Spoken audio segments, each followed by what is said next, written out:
इसके पश्चात एक ग्राहक कुंभीर जो है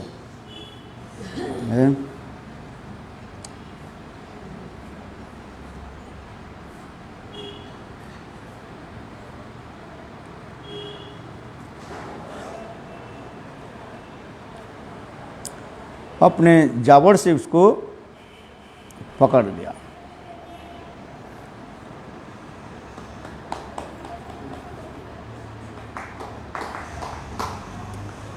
हे राजन, उसी बीच प्रारब्धवश उस सरोवर में रहने वाली किसी महाबलशाली ग्राह ने अत्यंत क्रोध से भरकर उस दुर्मद गजराज का पैर पकड़ लिया।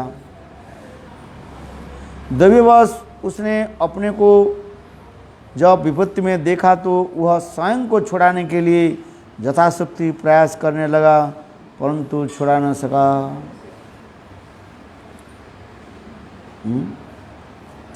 तत्पश्चात दूसरे हाथिनियों के और अनेक बच्चों के जब देखा कि महाबलशाली ग्रह उनके स्वामी गजराज को बड़ी वेग के साथ खींचते हुए ले जा रहे हैं, तो वे दीनहीन होकर चिंघड़ाने लगे।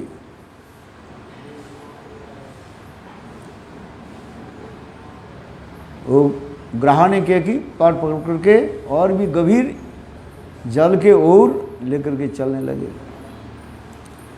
तब गजराज ने दीनहीन होकर अपने पत्नी और बच्चों की तरफ देख करके चिंघाड़ने लगे। उन्होंने गजराज को जल से बाहर निकालने की बहुत चेष्टा की, परंतु उसका उद्धार करने में समर्थ न सके। उनके स्त्रियां बच्चे जो है बहुत प्रयास करने लगे, किंतु संभव नहीं। सुखदेव गोस्वामी महाराज कहले, महाराज परीक्षित, इस प्रकार परस्पर युद्ध करते हुए कभी गजेंद्र ग्राह को बाहर खींच लाता और कभी ग्रह गजेंद्र को जल के भीतर खींच लेता। इस प्रकार 1000 वर्ष बीत गए और दोनों ही जीवित बने रहे। यह देखकर देवता भी आश्चर्यचकित हो गए। कितने साल तक? 1000 साल तक।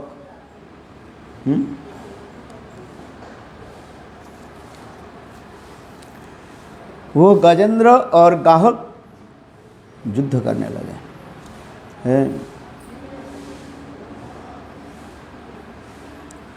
ततो गजेन्द्रस्य मनोबलौ जशांकालेन दीर्घेन महान उद्भूतव्यं विकृत समायस्य जले अवसितो विपर्जतो अद्भुत सकलं जलौकसम्।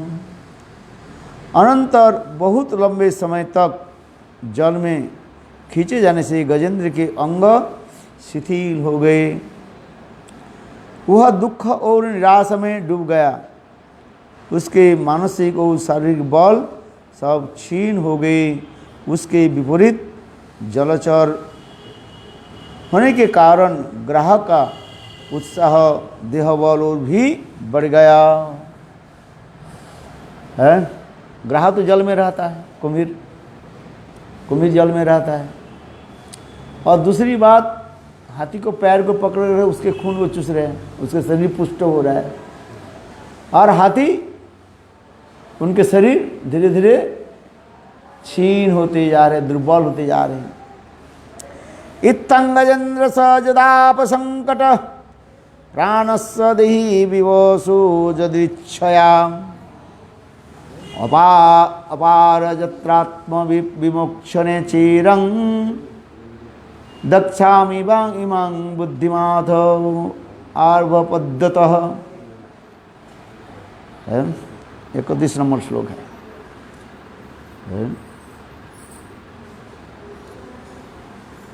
कह रहे हैं, गजेंद्र दविवश प्राणों को संकट में देखकर विवश हो गया। उसने देखा कि यह ग्राहक से मुक्त होने के असमर्थ है, अतः मृत्यु से भयभीत होकर दीर्घकाल तक अपने संकट मोचन के विषय पर सोच विचार करके वह अंत में ये निश्चय पर पहुंचा। वह ग्राहक के आक्रमण से मेरे समान हाथी भी मुझे मुक्त नहीं कर पाए, तो इस हाथियों के विषय में क्या कहा जाए।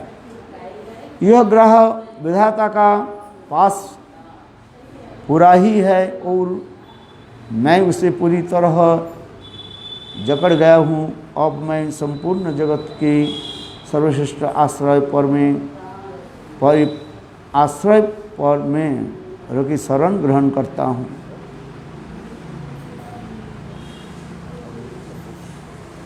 जब हाथी ने देखा क्या और उनसे साथ लड़ना संभव नहीं है, हैं? तब उन्होंने किया कि भगवान के शरण में आ गए हैं। भगवान किसी के द्वारा ज्ञात नहीं हो सकते हैं, वे अति शक्तिशाली एवं प्रभाव संपन्न है। काल सर्प प्रचंड वेग से मनुष्य को निकालने के लिए दौड़ रहा है, उससे भयभीत होकर भी भगवान के शरणगत हो जाता है तो प्रभु उसकी अवश्य ही रक्षा करते हैं, क्योंकि मृत्यु भी भगवान से भयभीत होकर भग जाती है। मैं उन्हें भगवान को शरण लेता हूँ।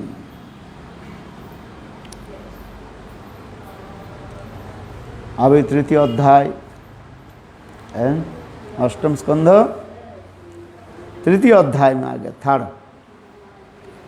क्या बोल रहे हैं? श्रीभद्राणी उवाच एवं व्यवसितो बुद्धया समाधाय मनोहृदि जजाव परमं जप्पं प्रागजन्मुखे निशिक्षितम्। श्री सुखदेव गोस्वामी पाद कहने लगे, हे परीक्षित, तदंतर अपने बुद्धि बल से इस प्रकार निश्चय करके गजेंद्र के अपने मन को हृदय में एकाग्र क्रिया और अपने पूर्वजन्म की सीखे हुए अनंत श्रेष्ठ स्तोत्र को जपते हुए भगवान की स्तुति करने लगे। ओम नमो भगवते तस्मै जतम् एतच्चिदानन्दात्मकं पुरुषायादिबीजाय परेशाय धीमहि। गजेंद्र ने कहा, मैं उन भगवान वासुदेव को नमस्कार करता हूँ जिनकी कृपा से इस जगत में चेतनता का विस्तार होता है, जो इसके आदि बीज स्वरूप तथा ब्रह्मा आदि के भी ईश्वर है, जो देहरूपी पूर्व में कारण रूप में विद्यमान है। मैं उन परम पुरुष का ध्यान करता हूँ। वह अचिद जगत में स्थित है और जिसमें उत्पन्न हुआ है, जो इस जगत की सृष्टि एवं पालन करते हैं, जो स्वयं ही विश्व स्वरूप और संपूर्ण जगत के कारण है, जो कार्य और कारण जगत और प्रकृति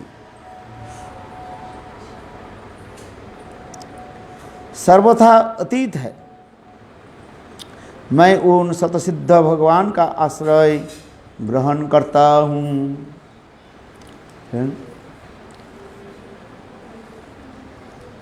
इस विश्व ब्रह्मांड का उनकी माया से उनकी ही स्थिति है। यह जगत कभी सृष्टि काल प्रकट होता है, तभी प्रलय काल में त्रिविध हो जाता है। यह संपूर्ण जगत की मूल है, स्वयं आत्मनिर्भर है, सप्रकाश और उनकी साक्षी भी है, जो कार्य एवं कारण दोनों ही अवस्था को अलुप्त दृष्टि एवं सर्वदृष्टांत रूप में देखते रहते हैं, परम्पर प्रकाश भी मेरी रक्षा करें। इस प्रकार गजेंद्र अनेक स्तुति आदि करने लगे।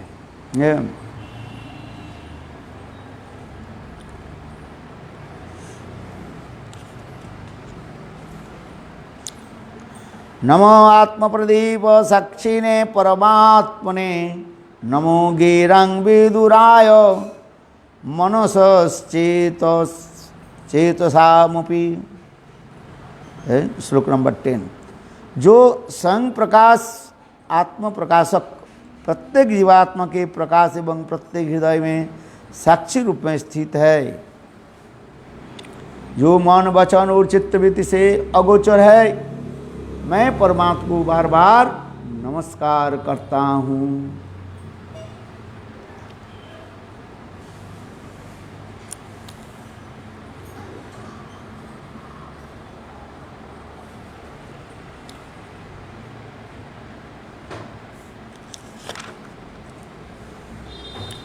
बहुत इसी प्रकार स्तुति आदि करने लगे हैं।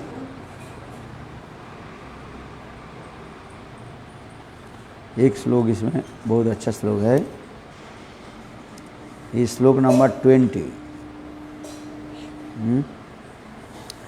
एकांतेनो जस्स न कंचनार्थ वंचन्ति जे वै भगवत् प्रपन्ना, अद्वैतं तच्चरितं सुमंगलम्, गायन्तो आनंद समुद्रमग्ना, गायन्त आनंद समुद्रमग्ना। जिनके एकांतिक शरणागत भक्तगण उनकी परम मंगलदायिनी लीलाओं का कीर्तन करते हुए आनंद सागरों में मग्न रहकर उनमें किसी विषय की कामना नहीं करते, जो सर्वशक्तिमान नित्य अव्यक्त अविनाशी इंद्रियातीत अत्यंत सूक्ष्म अनंत आद्य परिपूर्ण स्वरूप परमात्मा है, जो निकट रहने वाले भी दूर बन जान पड़ते हैं और आध्यात्मिक योग भक्ति योग प्राप्त होते हैं, उनके लिए मेरा नमस्कार है।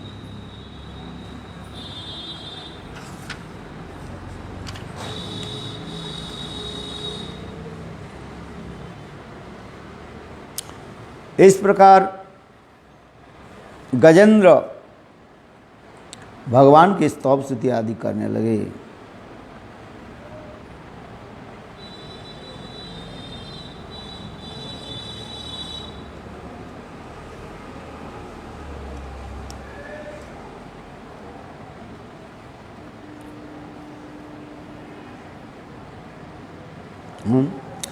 श्री शुक उवाच। श्री सुखदेव गोसाई बात परीक्षित महाराज की कहने लगे, हे महाराज, गजराज किसी मूर्ति विशेष का वर्णन न करके निर्विशेष भाव से परमात्मा तत्व का वर्णन करता रहा, अतः नाना प्रकार से नाम एवं रूप से संपूर्ण ब्रह्मा आदि देवता जबकि रक्षा के लिए नहीं आए, तब उस स्थान पर अखिल आत्मा सर्वदेवमय भगवान श्री हरि प्रकट हुए।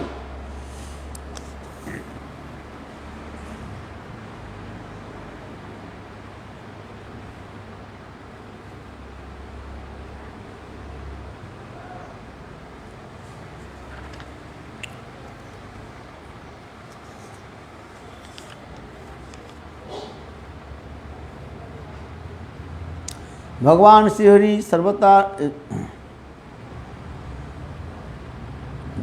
श्रीहरि सर्वत्र निवास करते हैं। वे गजेंद्र को इस प्रकार अर्थ जानकर अर्थात उनकी स्तुति सुनकर इच्छा तुल्य वेगमान गरुड़ रूप सवार होकर तथा चक्र हाथ में लेकर उन स्थान पर पहुँचे। वहीं गजेंद्र विपद के जहाँ पर गजेंद्र विपद में पड़ा था, उनके साथ स्तुति करते हुए देवगण भी वहाँ पधारे। सरोवर के भीतर गजेंद्र महाबली ग्राहक के पकड़ रखा था, जिसके वो अत्यंत पीड़ित हो रहा था। जब गजराज ने देखा कि आकाश में गरुड़ के ऊपर विराजमान होकर हाथ में चक्र लिए भगवान श्रीहरि आ रहे हैं, तो वह अपनी सुर से एक कमल पुष्प को लेकर वेदना के वशीभूत होकर अतिशय कष्ट से कहने लगी, हे नारायण, हे अखिल गुरु, हे भगवान, आपको मैं नमस्कार करता हूँ। है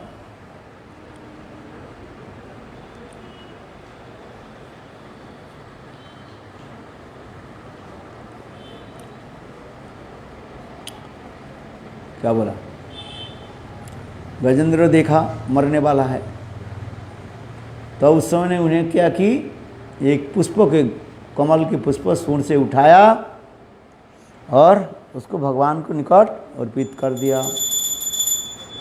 तंग भिक्षा पीड़ितम अजम सहवाना तेज स्वग्राहम आसु सरस कृपयोंजहारम ग्रहदीपाविष्टं मुखर हरिण गजेंद्र संपसतया हरिर्मुमुचन्द्रिच्छदाम।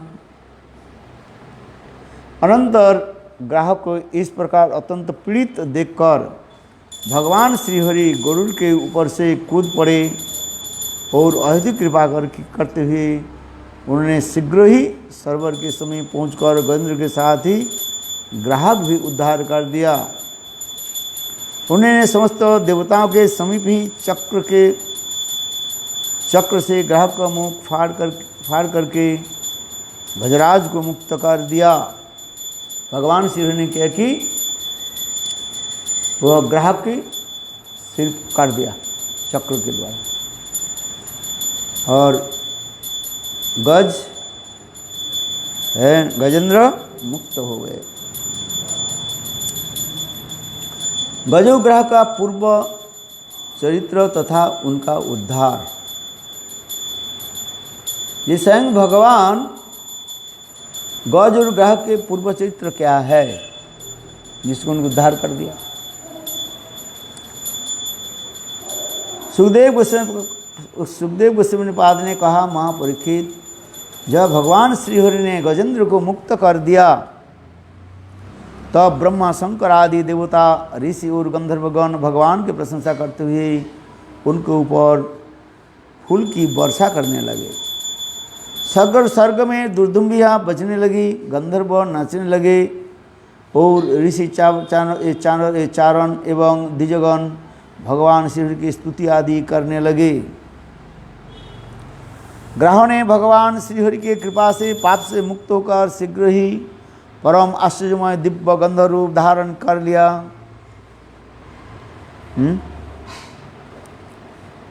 और पूर्व जन्म में हु नामक एक श्रेष्ठ गंधर्व था। एक ग्राहक कुंभीर कौन था? पूर्व जन्म में हु नाम से एक श्रेष्ठ गंधर्व था। केवल मुनि के शाप के कारण उसे ग्राहजनी प्राप्त हुई थी। उससे भगवान के चरण में सिर झुकाकर प्रणाम किया और उनकी स्तुति करने लगा। उत्तम श्लोक, अनंत जस के आश्रय, कीर्तिमान भगवान श्री के गुणगान एवं लीलाएं भी गान करने के योग्य है। वह गंधर्व एक बार श्री के साथ सरोवर में क्रीड़ा कर रहा था। उसी समय देवल ऋषि भी सरोवर में स्नान के लिए प्रवेश किया। वह गंधर्वराज अपने आमोद के कारण जल के अंदर ऋषि के चरण को खींचने लगा। इसलिए उन मुनि ने उनको शाप दिया और ये दुष्ट तो ग्राह बन जन्म लिए। अनंतर बहुत प्रयास के बाद उन्होंने मुनि को प्रसन्न कर लिया। तब मुनि ने कहा, तू इसी तरह गजेंद्र के पैर को खींचेगा तब भगवान श्रीहरि गजेंद्र के साथ तेरा भी उद्धार करेंगे। समझ में आया? ये कौन था? हु नामक गंधर्व था, एक ग्राहक जो है। और देवल ऋषि के साथ क्या की? छेड़खानी किया। देवल ऋषि स्नान कर रहे थे और उन्होंने क्या कि कुंभीर के भांति उनको नीचे से उसके पैर को खींचने लगे। तो ऋषि ने उनको श्राप दे दिया, जा तो ग्राहक बन जाओ, मैंने कुम्हीर बन जाओ। तब उन्होंने क्या बहुत स्तव स्तुति किया है। गंधर्व ने क्या कि देवल ऋषि के स्तव स्तुति आदि करने लगे, मुझे क्षमा कर दे। तो भगवान ने, देवल ऋषि ने कहा, ये भगवान श्री हरि दापर युग में आएंगे और गजेंद्र मोक्षण की लीला के प्रसंग में तुम्हें भी मुक्त करा देंगे। इधर राजा गजराज भी भगवान का स्पर्श प्राप्त करके अज्ञान बंधन से मुक्त हो गए। उसे भगवान की सारूप्य गति प्राप्त हुई। यह चतुर्भुज और पीताम्बरधारी बन गया। गजेंद्र भी भगवान की कृपा से भवबंधन से मुक्त हो गए और भगवान की सायुज्य प्राप्त गति प्राप्त कर लिया है। सायुज्य गति, सारूप्य गति, समान रूप शंख चक्र गदा पद्म धारण कर। वह गजेंद्र पूर्वजन्म में द्रविड़ देश का पांडववंशीय राजा था। उसका नाम था इंद्रदुम्न। ये गजेंद्र पूर्वजन्म में कौन थे, इसके वर्णन हो रहा है। कौन था? गजेंद्र पूर्वजन्म में द्रविड़ देश का पाखंड वंशी राजा था। उसको नाम था इंद्रदुम्न। पाखंड पांडववंशी, पांडववंशी।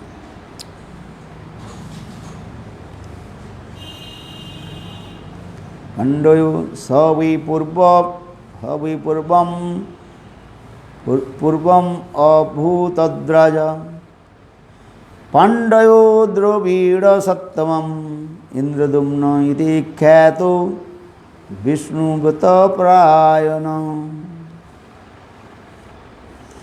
वो विष्णु व्रत परायण और परम यशस्वी राजा थे। कौन? इंद्रदुम्न है।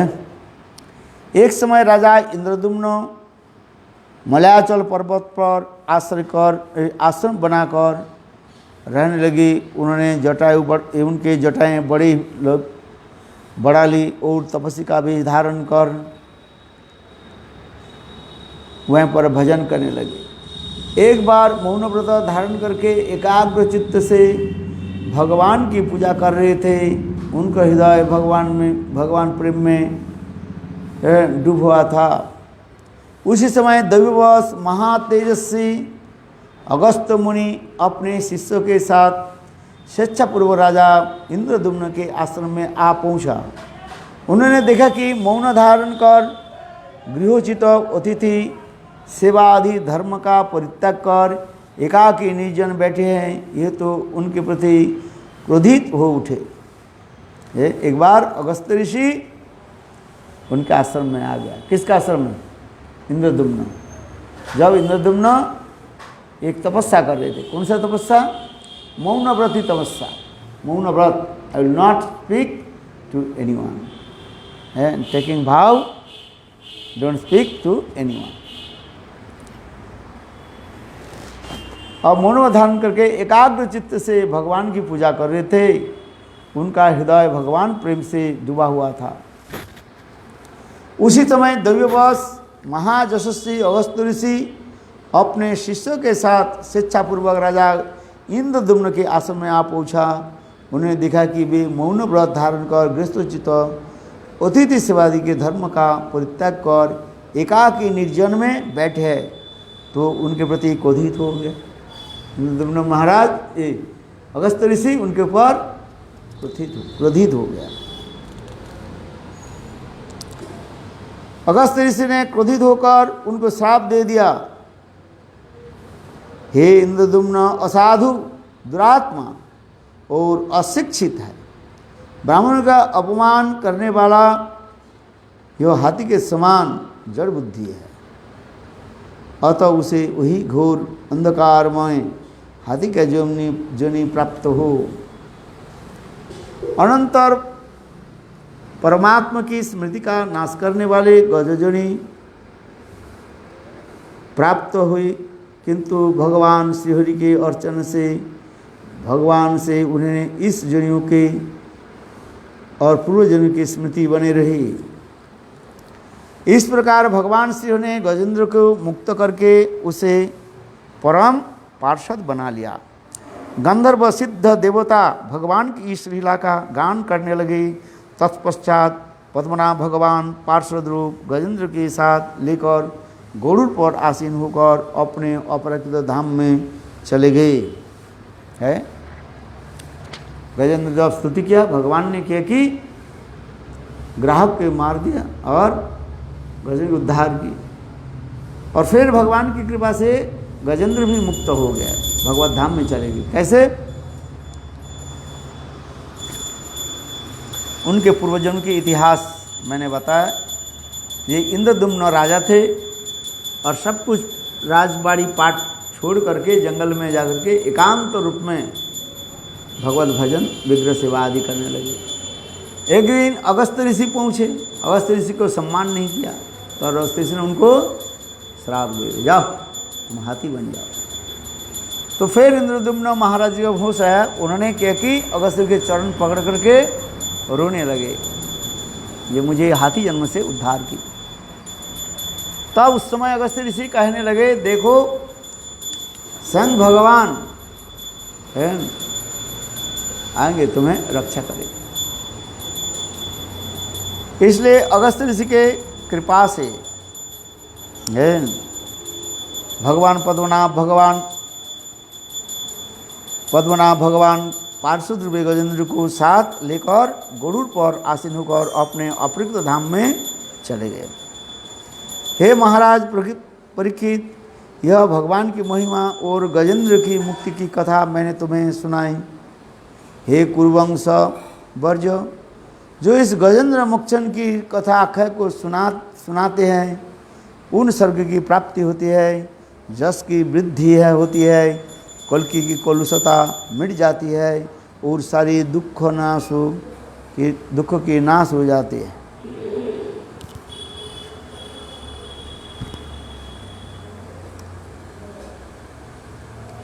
इसलिए नियम पूर्वक इस गजेंद्र मोक्षण का पाठ करें।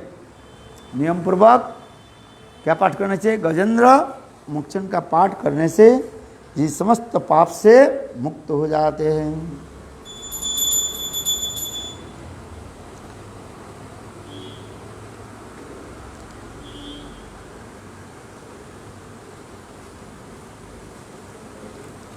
श्री भगवान उवाच,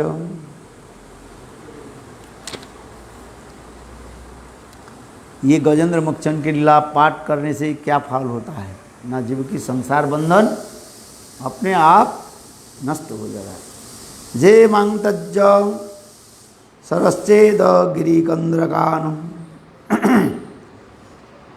वित्र कीचक वेणुनांगुलमानी सुरपपादनम।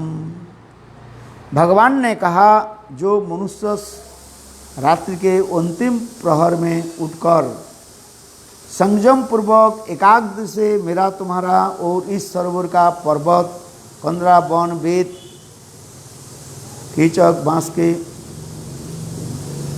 सरमुन, यहाँ के दिव्य वृक्ष, मेरी और ब्रह्मा जी शिव जी निवास स्थल, प्रिय धाम क्षीर सागर, दीप्तिशाली तद्दीप, मेरा वत्स चिन्ह, मेरा कौस्तुभ मणि वैजंती माला, कौमुदिनी गदा, सुदर्शन चक्र, पांचजन्य चक्र, पक्षीराज गरुड़, शेषनाग और मेरे आश्रम में रहने वाले लक्ष्मी देवी, ब्रह्मा, नारद आदि महादेव के प्रहलाद, मत्स्य, कूर्म, वराह आदि अवतार में मेरे द्वारा किए गए अनंत और पुण्यात्मक चरित्र, सूर्य, चंद्र, अग्नि, प्रणय, सत्य, माया और गो ब्राह्मण, अनिवासी, सनातन धर्म, भक्ति, रोम, ऐरावत, हाथी, ध्रुव, सप्त सहर्ष सप्त महर्षि पवित्र कृत्य युधिष्ठिर जनक आदि महापुरुष मर स्मरण करते हैं, वे समस्त पापों से मुक्त हो जाते हैं और मेरे ही रूप धाप संभव होता है।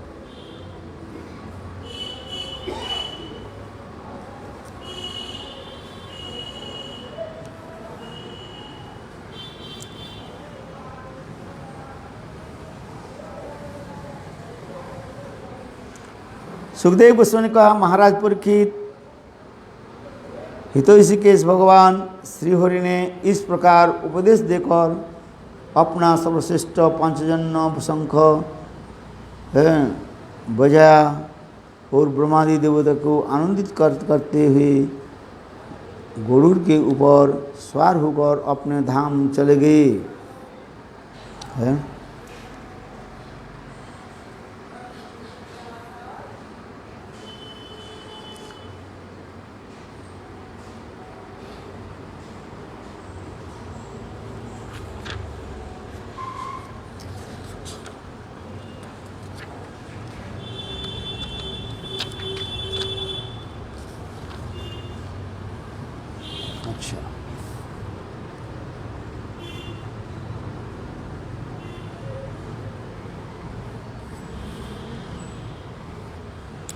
देवताओं का ब्रह्मा जी के पास जाना और ब्रह्मकृत भगवान की स्तुति अभी पंचम अध्याय में वर्णन हो रहा है।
चलो आगे क्या कहते हैं।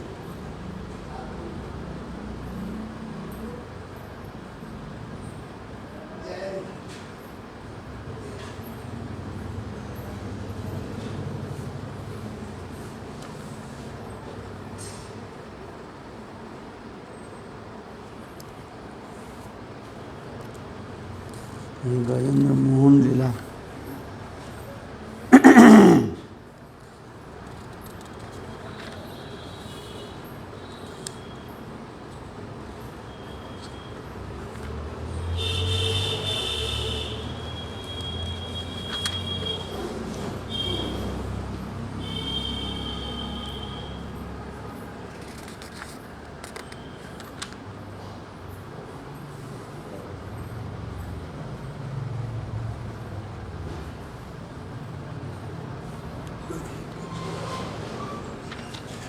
अच्छा अभी आते हैं षष्ठ अध्याय में आ जाता है।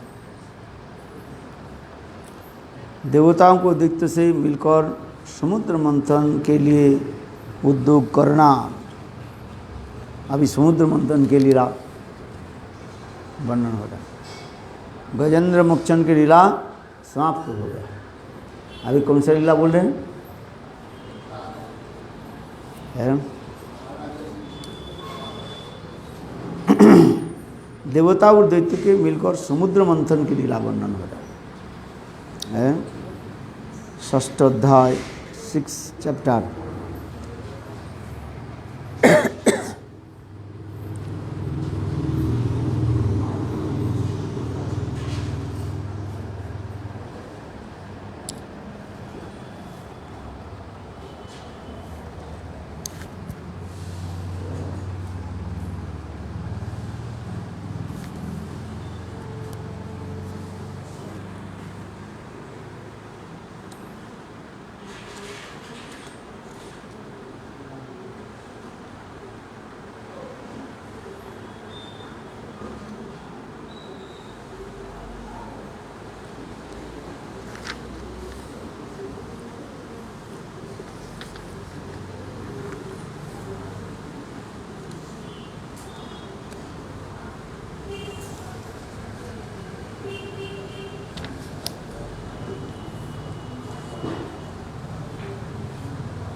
देखो कभी कभी क्या होता है, काल की प्रभाव से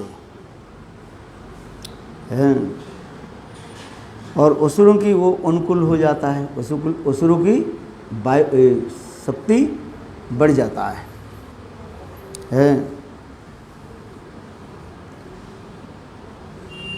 तो और इंद्र आदि देवताओं की शक्ति कम हो जाता है। तो एक समय की कथा बता रहे हैं,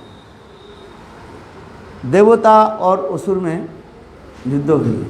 देवता लोग धीरे धीरे पराजित होने लगे और असुर लोग जीतने लगे।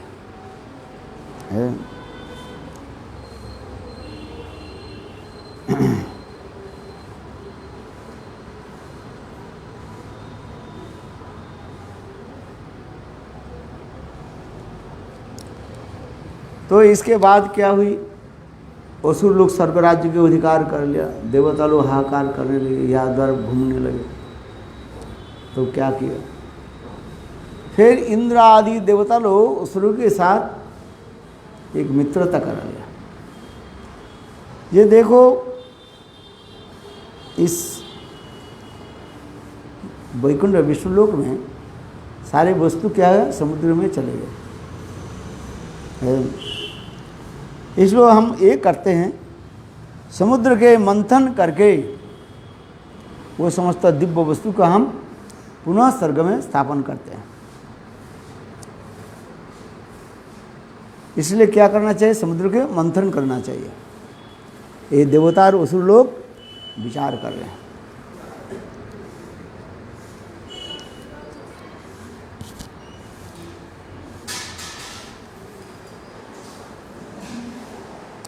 उस समय, इस समय काल असुरों के अनुकूल है। जब तक तुम्हारी समृद्धि का समान नहीं आता है, तब तक तुम शुक्राचार्य के द्वारा अनुग्रहित दानव के साथ संधि करो। भगवान श्री हरि भी देवताओं की भी इस प्रकार कहने लगे। देखो काल के फलस्वरूप, काल बलवान है, इसलिए असुर लोग क्या हो गया, अभी शक्तिशाली हो गया है। इसलिए उनके साथ नहीं लड़ करके, झगड़ा नहीं करके क्या करो, उनको लेकर के तुम समुद्र मंथन करो। है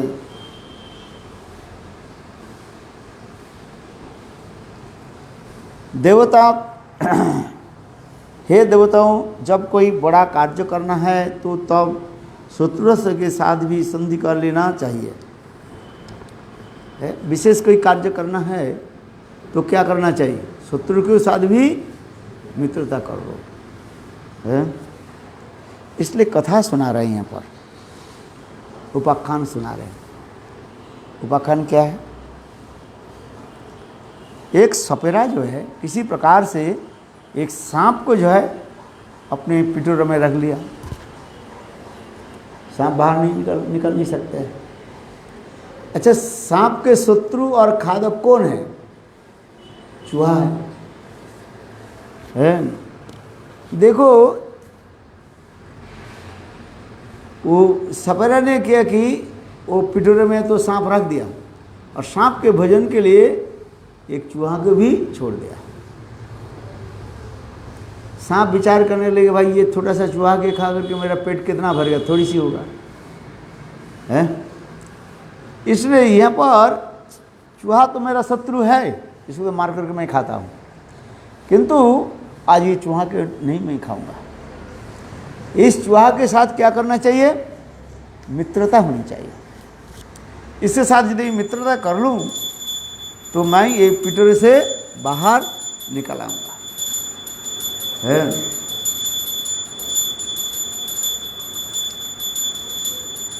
इसलिए उन्होंने क्या कि चूहा जब पिटोरे में आ गया, चूहा के कहने लगे, हे चूहा तुमको मैं नहीं खाऊंगा, है तुम मेरे साथ मित्रता कर लो। है और मित्रता करके देखो एक काम करो, इस पिटोरे के तुम्हारे अत्यंत जो सूक्ष्म दांत जो है उसके दांत के द्वारा कुट कुट कुट करके काट दो, है। इससे क्या होगा? तुम भी मुक्त हो जाओगे, मैं भी मुक्त हो जाऊंगा, है कि नहीं? इसलिए कहा जाता है कभी कभी शत्रु के साथ भी मित्रता करके रहना पड़ता है क्यों? अपने कार्य सिद्धि के लिए।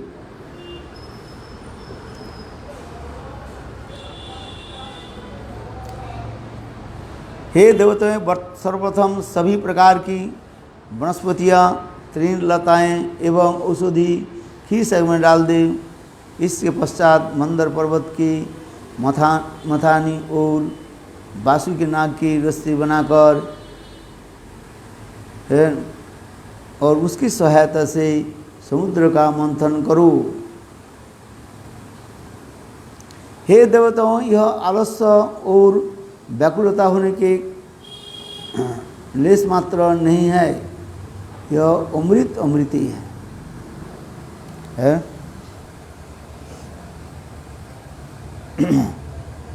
भगवान देवता को इस प्रकार भी कहने लगे, देखो तुम लोग तो सर्व राज्य के खो दिया, और सर्व राज्य का अधिपति कौन हो गया?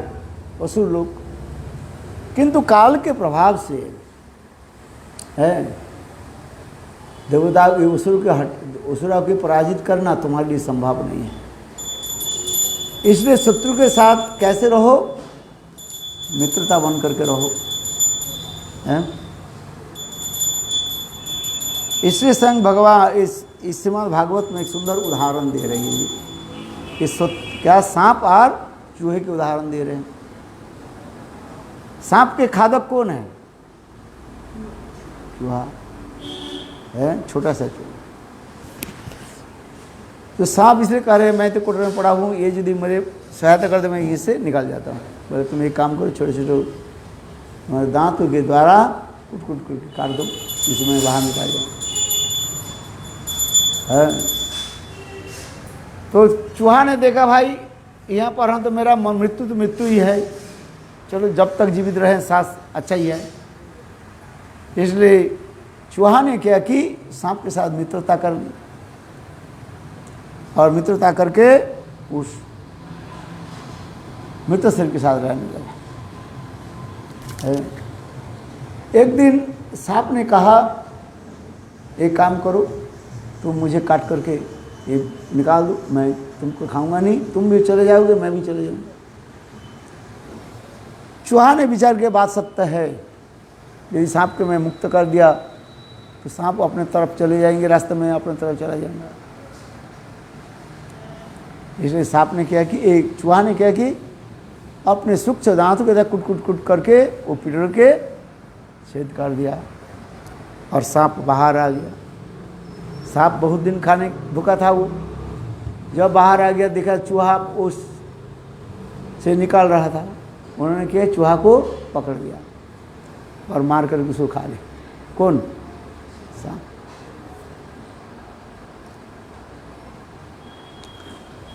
तात्पर्य क्या है इस श्लोक के, इस कहानी को सुनाने के तात्पर्य जो है, सिग्निफिकेंस क्या है? कभी कभी अपने स्वार्थ सिद्धि के लिए शत्रु के साथ भी मित्रता होनी चाहिए, कार्य बृहत है।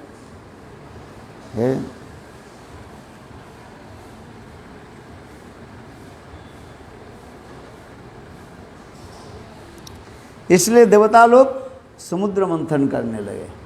कैसे? बोले मैनाक पर्वत को लेकर गाया गया, किंतु राघुआ पर छोड़ देने के साथ ही साथ वो जल में डूब गए। तो उसको कैसे करें? तो स्वयं भगवान विष्णु कूर्म अवतार होकर के उठे, उसके ऊपर मैनाक पर्वत रखा गया और लोग चारनी करने लगे।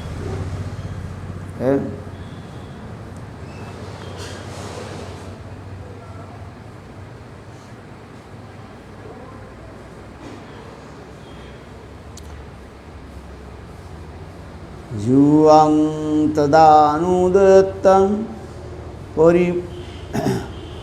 परिच्छन्नतसुरा न संभोगेन विपन्तन्ति सर्वेथा बाधाय। देखो शांति के मार्ग क्या है, यहाँ पर कह रहे हैं। सब लोग शांति चाहते हैं ना। शांति के मार्ग यह होता है, शत्रु के भी साथ भी तुम मित्रता रखो, है।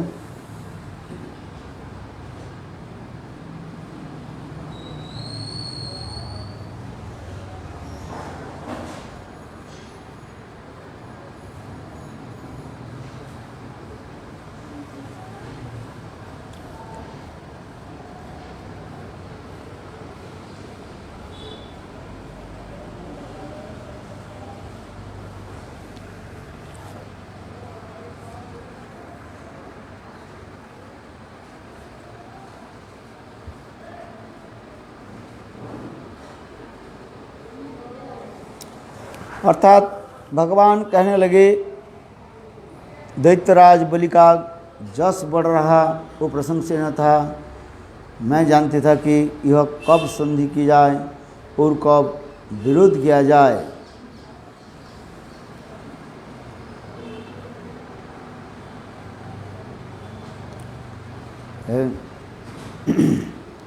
क्योंकि अभी बलि महाराज की उपाख्यान आ रहे,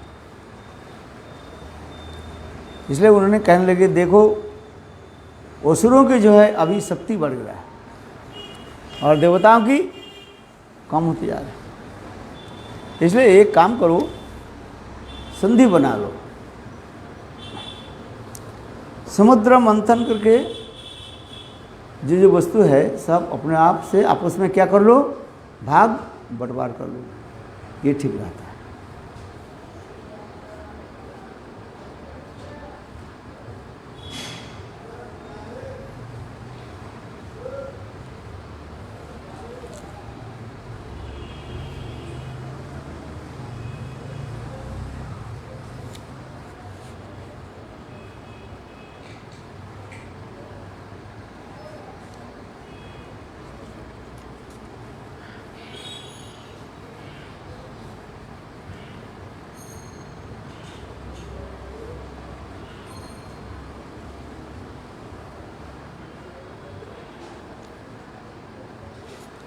हाँ, जिस प्रकार हम कहने लगे, सुखदेव गोस्वामी पाद कहने, हे महाराज परीक्षित, इसलिए मंदाचल पर्वत बहुत अधिक भारी था, वो दूसरे क्षीर सागर भी बहुत दूर था।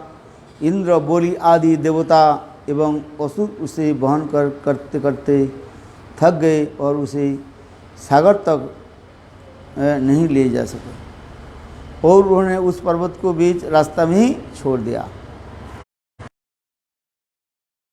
जब खिस्सावन लाने लगे, उस समय तो क्रेन नहीं था शायद, आजकल क्रेन है ना, उठा करके लेकर चले जाते, जितना भी बड़ा भारी वस्तु हो है, उस समय कैसे लिया जाता है, उठा करके ले जाओ है।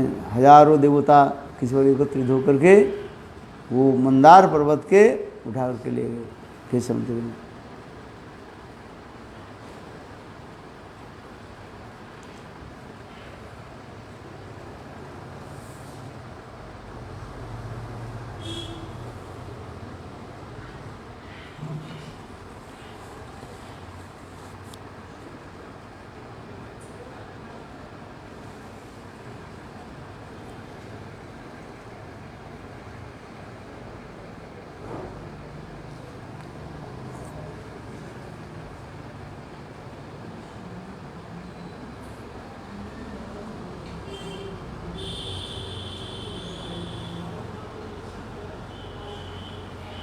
अच्छा, मंदार पर्वत इतने भारी था जिसके भार से कुछ देवता लोग भी और ऋषि लोग भी मर गए।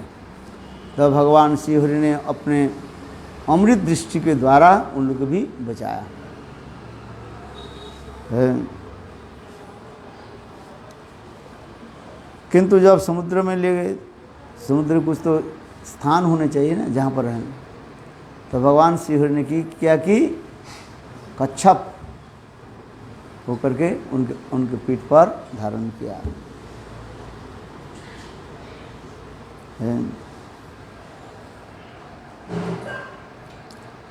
इसलिए कहते हैं केश बधृत कच्छप रूप जय जगदीश है।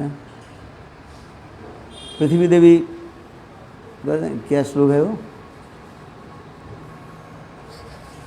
केशवधृत जगद केशवधृत मीन शरीर जय जगदीश, केशवधृत कुर्म शरीर जय जगदीश।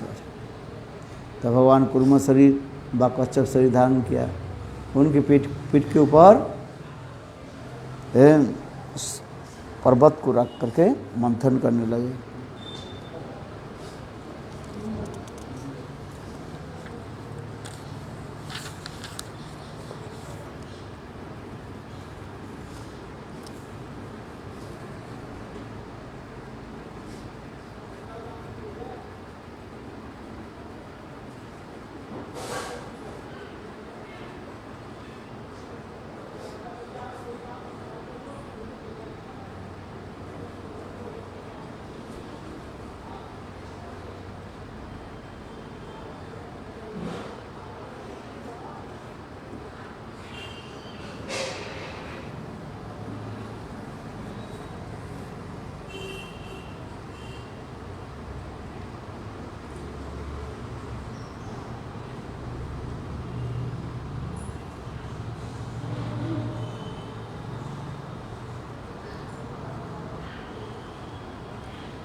अच्छा, तो मंदार पर्वत को पीठ पर तो रखा गया, किसके ऊपर? भगवान जो है कच्छप रूप धारण किया था। तो रख करके जब पुनः ये लोग समुद्र के मंथन करने लगे, भगवान भी प्रसन्न हुए। क्यों? उनके पीठ पर थोड़ा खुजली हो रहा है। यहाँ पर वो कह रहे हैं कुंडयनम अप्रमेय। हे राजन, जब महाबलशाली देवता और असुर ने अपने भुज बल से उस पर्वत को घुमाया, तब असीम शक्तिमान आदि कच्छप भगवान श्री हरि को ऊपर के घुमाने पर ऐसा सुखद अनुभव हुआ मानो कोई उनकी पीठ पर खुजला रहा है। इस समस्त कथा वर्णन कर दिया, और क्या कहा?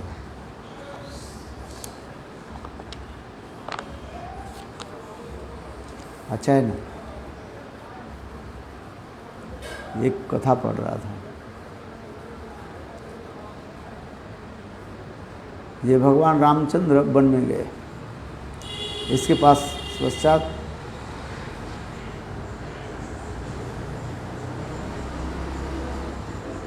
भरत शत्रुघ्न ने क्या की, उनके पास जाकर के रामचंद्र के निकट कहिए राज-अभिषेक आप लौट करके जा। रामचंद्र कहना पितृ सत्य मुझे पालन करना ही पड़ेगा, 14 साल के लिए मैं वन में आया हूँ। ये सब कथा बहुत वर्णन है रामायण में। अनंतर भरत ने क्या कि जब रामचंद्र नहीं माने तो भरत ने क्या कि रामचंद्र की खड़म को जो है सिर पर लेकर के आया। तो इस पर कथा प्रसंग ये कहा है, भरत रामचंद्र के खड़म जो है उसको लेकर के क्यों आया? वो खड़म कौन था जो अयोध्या के राज सिंहासन में बैठे हैं, और उस खड़म के सिंहासन में बैठा करके उससे ही भरत राज चलाते थे। ये कथा आप लोग जानते हैं। तो खड़म के ऐसे सौभाग्य कैसे हो गया? इस कथा भी बहुत सुंदर रोचक कथा है, पंडित लोग कहते हैं।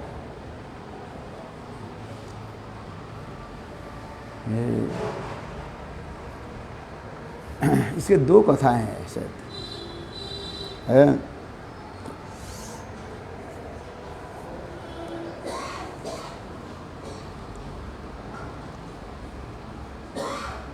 वैकुंठ जगत में भगवान की एक सेवक था वैकुंठ। तो भगवान जिस सिंहासन पर बैठते हैं उस सिंहासन के साफ करना, और भगवान आने के पहले ही उस सिंहासन के संपूर्ण रूप से तैयार करना उनकी कार्य था। नाम तो भूल गया, कुछ नाम ऐसे है। तो एक दिन ये दोनों सेवक जो है, माने राजा के सेवक जो है, माने इसके जो है क्या बोले, भगवान विष्णु के सेवक जो है, वो वैकुंठ क्या बोले भगवान श्रीहरि के सिंहासन को साफ कर रहे थे। साफ करते करते एक दिन मन में चिंता करने लगे,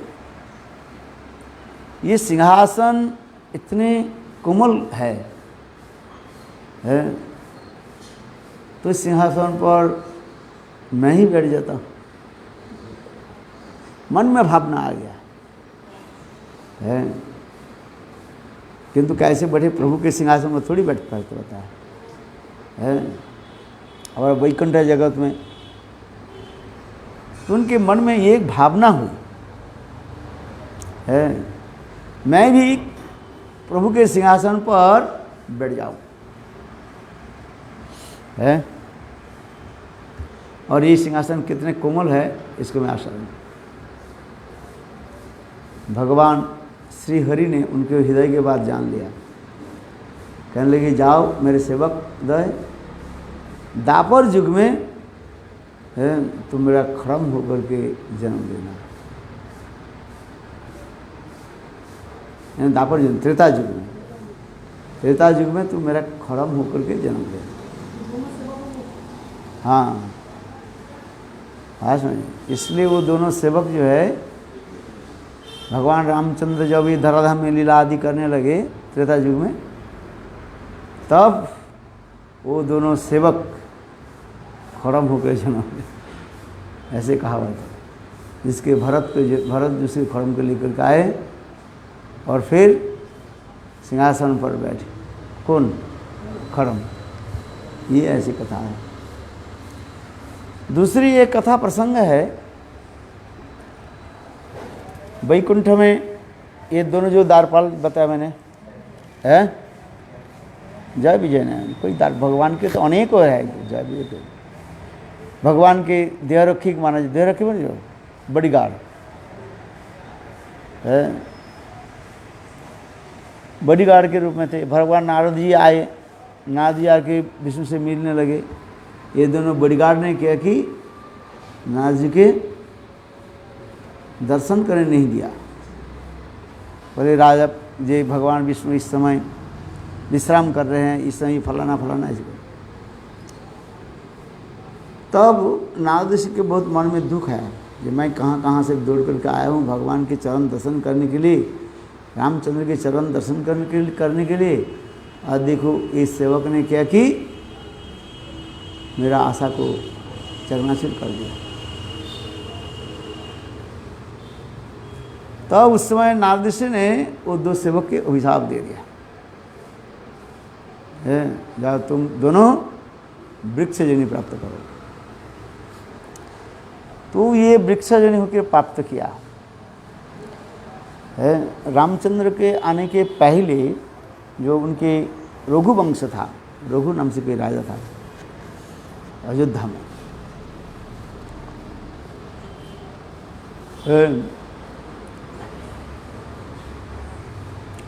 वो जब राज कर रहे थे तब कोई व्यक्ति ने किया कि बोले राजा के मैं राजा तो सब खड़म पहनते हैं, पहले राजा लोग खड़म पहनते हैं, तो राजा की मैं पादुका मैं के प्रदान करो। तो उन्होंने किया कि वो 2 वृक्ष के जो है काटा, चंदन वृक्ष के नाम है, चंदन वृक्ष था, चंदन वृक्ष को काट करके ये बनाया, खड़म बनाया। खड़म बना करके रघु को दिया। रघु ने क्या कि त्रिकालज्ञ थे वो, तो उन्होंने क्या कि वो खड़म के पैर में नहीं लगाया, अपने सिंहासन के ऊपर रख दिया था।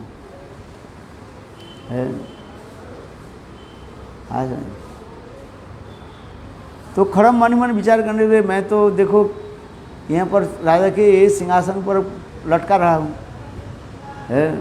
इससे मेरा फायदा क्या है। तो अब उस समय क्या कि रघु ने क्या कि उनके कहा, जाओ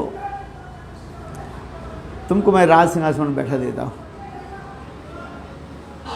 ऐसे करके रघु विचार करने लगे, किंतु अंत में रघु की देहत्याग हो गया, मर गए। फिर उनकी वंश में अनेकों राजा आए, रघुवंश के राजा के।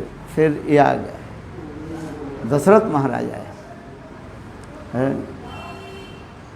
दशरथ महाराज भी वो खड़म की भी पूजा करने लगे। दशरथ महाराज विचार करने लगे, ये खड़म जो है केवल भगवान श्री हरि ही पैर रख सकते हैं।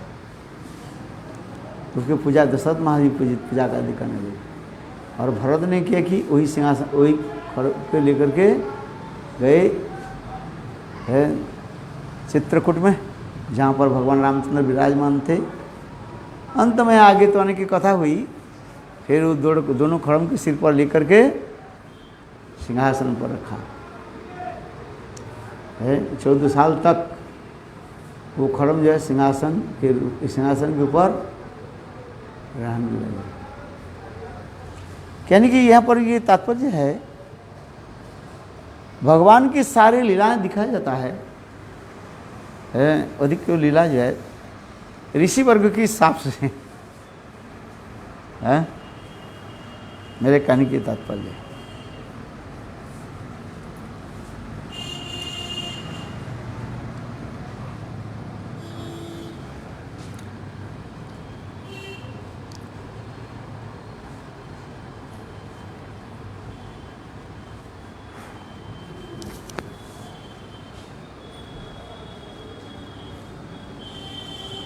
और फिर समुद्र मंथन के लिए रस्सी चाहिए है। वो ऋषि कौन बने? स्वयं वासुकीनाग है, वासुकीनाग बने है। यहाँ पर भी ये रोचक कथा है।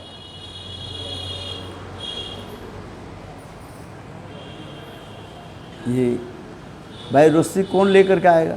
गरुड़ के पीठ पर। और गरुड़ और वासुकीनाग ये दोनों 7 सर्पों में क्या है? झगड़ा है। किंतु भगवान के आदेश है, ये तुम रस्सी के ले जाओ। यहाँ पर एक कथा सुंदर है। रामायण में एक आपको चौपाई मिलेगा भरत और शत्रुघ्न की कथा प्रसंग में। जब भगवान रामचंद्र वन में रहने लगे चित्रकूट में,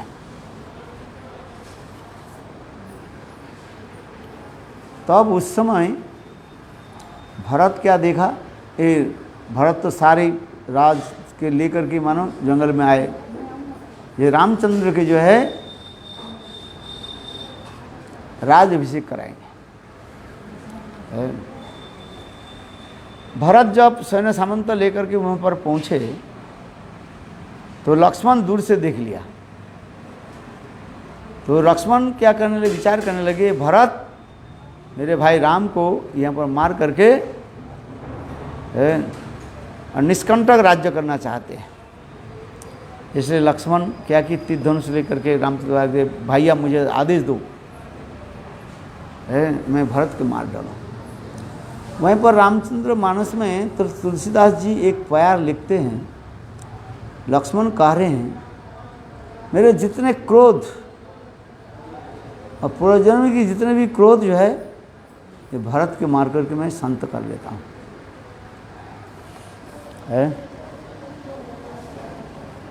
तो लक्ष्मण के क्रोध कहाँ से आ गया? क्यों इसमें कह रहे हैं मेरा पूर्व जन्म की कथा उसके वर्णन होते जा रहे हैं। लक्ष्मण जो है शेष के अवतार कहा जाता है, और भरत के जो है ये गरुड़ के अवतार भी कहा जाता है। ऐसे किसी की पुराण में, विष्णु पुराण में लिखा है। तो अभी क्या कर रहे हैं? गरुड़ किसको ले जा रहे हैं? शेष को है, शत्रु के पीठ पर बैठ करके जा रहे हैं, है ना। गरुड़ और सर्प में सदा सर्व झगड़ा रहता है, जिसके कथा प्रसंग होते हैं।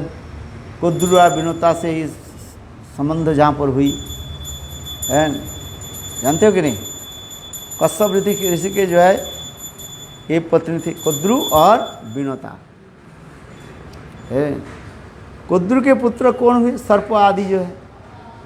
विनोता के दो पुत्र हैं, एक अरुण और एक अरुण और गरुड़ जी है। तो ये गरुड़ जी सांप के साथ सदा सर्वदा क्या रखते हैं? झगड़ा रखते हैं। और ये सांप वासुकी नाग या भगवान विष्णु की बिस्तरा बनते हैं, जहाँ पर भगवान विष्णु शयन करते हैं।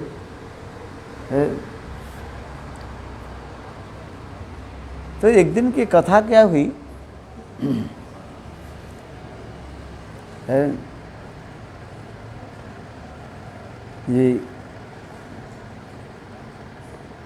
ये दोनों में झगड़ा रहता है। कौन? गरुड़ और सर्प है, गरुड़ और सर्प। किंतु अभी भगवान के ब्रह्म योग माया के आदेश हुई। क्या आदेश हुआ? ये गरुड़ तुम इसको सिर पर लेकर के जाओ, है। तब गरुड़ ने किया कि उनको अपने सिर पर लेकर के किसी समुद्र पर पहुँचे, है। इसमें तो वर्णन है शास्त्र में।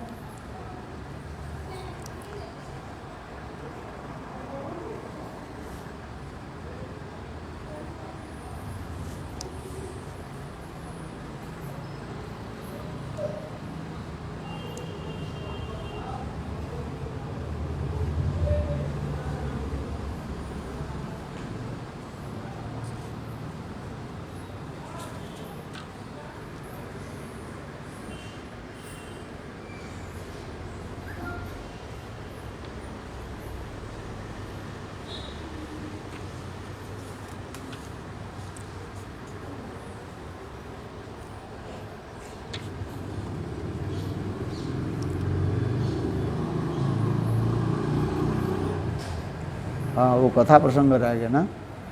वो जो फिर रामचंद्र के साथ भरत की मिलाप हुई, फिर रामचंद्र ने वही जो खड़म जो है किसको दिया? भरत को दिया। और भरत 14 साल तक वो खड़म को कहाँ बैठा है? सिंहासन में बैठा दिया। पुराने अनेक अनेक कथाएं हैं, एक दूसरे के साथ जुड़े हुए।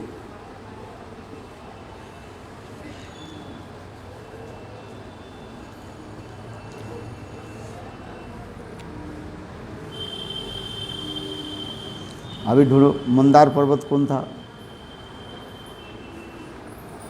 है जो क्या बोले, दधि मंथन, क्या समुद्र मंथन के लिए वो है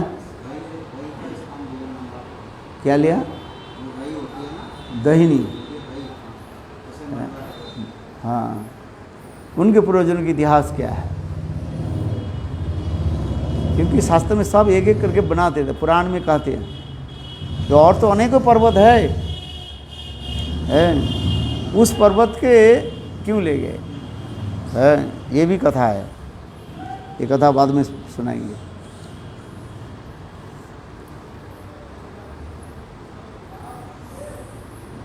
जैसे खड़म के बारे में जानता नहीं था। खड़म के बारे में भी ऐसे वर्णन है पुराण में। ये खड़म कैसे बन गया?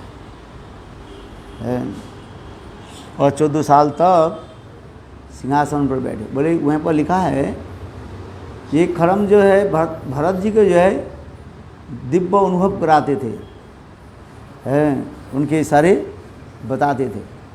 जैसे समय समय पर राजा कोई निर्णय नहीं ले पाता है अपने आप को, तो अब उस समय ये खरम जो है संग भरत जी को जो है बोलते थे।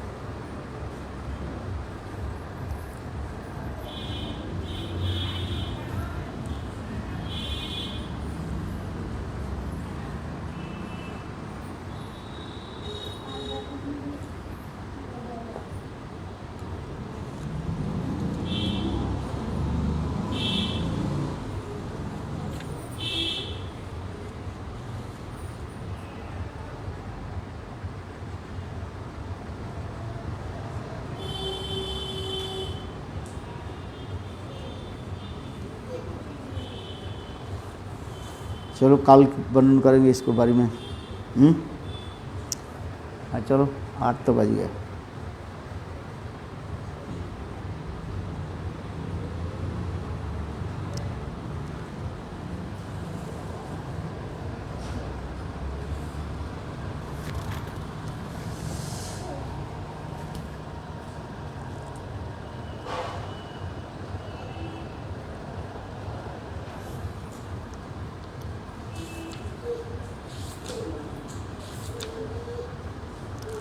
सागर पार सिंधु पितानम पावने भू बस। आ चलो आरती करें। नहीं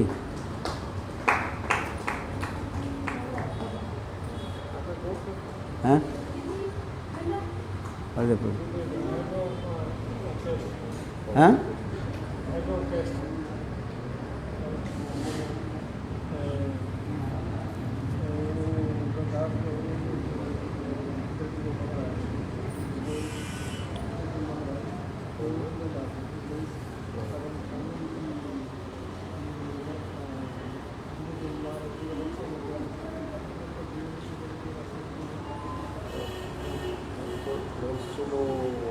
Why the crocodile?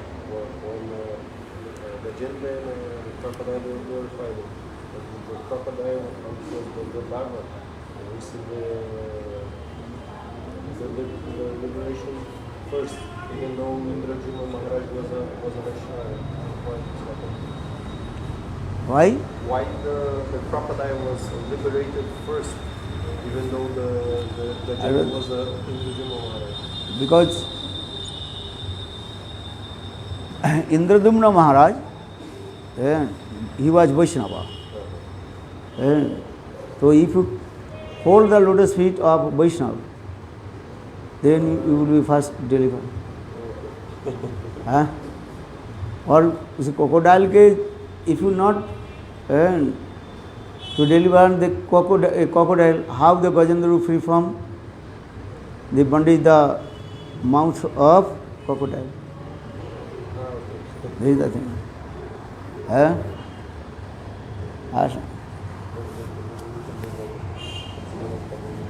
गजन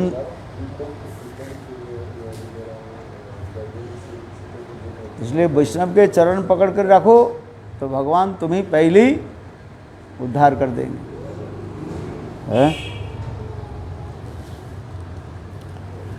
अच्छा आरती करो, चलो हो गया।